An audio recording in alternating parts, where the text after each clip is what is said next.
अपनी भलाई करते हैं। अपनी भलाई क्या है? जब समाज में अच्छे लोग रहेंगे अगल बगल तो हम सुखी रहेंगे। जब समाज में ही गलत लोग हो जाएंगे अगल बगल तो हम दुखी हो जाएंगे।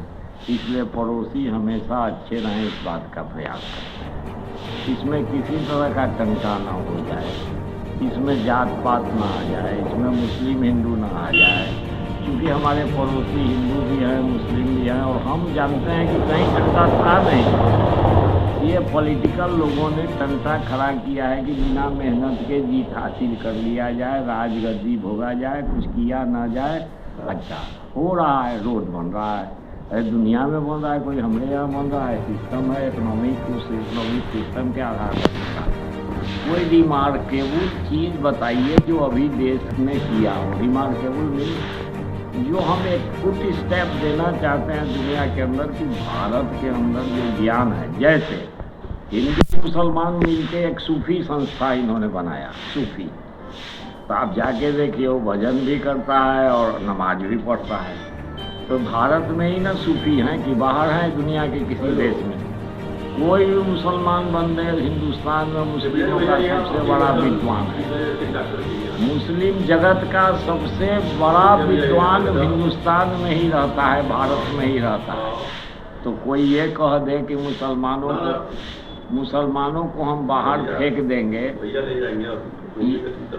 ये संभव है? ये संभव है? ये हेटरेट पैदा करके हमको कष्ट पैदा कर देना, हमारे जीवन को दुश्वार बना देना, ट्रेन में चढ़ते समय भय लगना, कोई एक बम फोड़ देगा। अब ये बम फोड़वाने का टेक्निक ईजाद किया जा रहा है देश के अंदर कि एक वैमनस्यता पैदा हो जाए। ठीक है, आपने राम मंदिर बनाया, मस्जिद बनेगा कि न बनेगा हम नहीं जानते हैं, लोग कोशिश करना बनना चाहिए।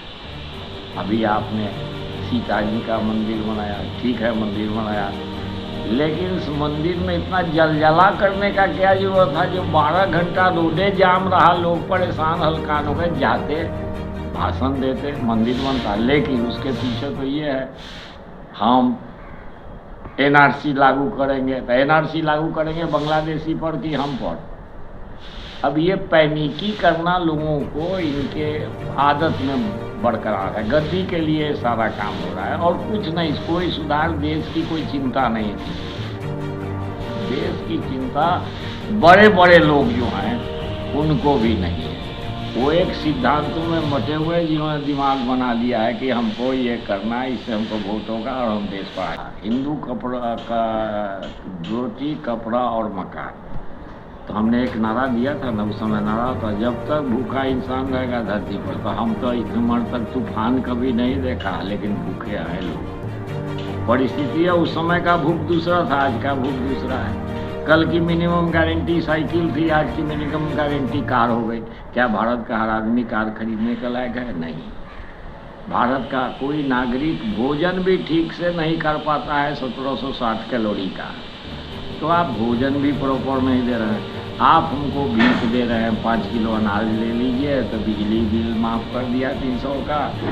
आप हमको भीख में जिंदा रखना चाहते हैं। हमको अपने उस पर समाधान चाहिए कि हम अपने पैर पर कैसे खड़ा हों, इसका उपाय चाहिए। प्रशांत किशोर हैं, एक आए हैं, बोल रहे हैं, भगवान करे वो सफल हों। हम चाहते हैं कि उनकी सफलता हो।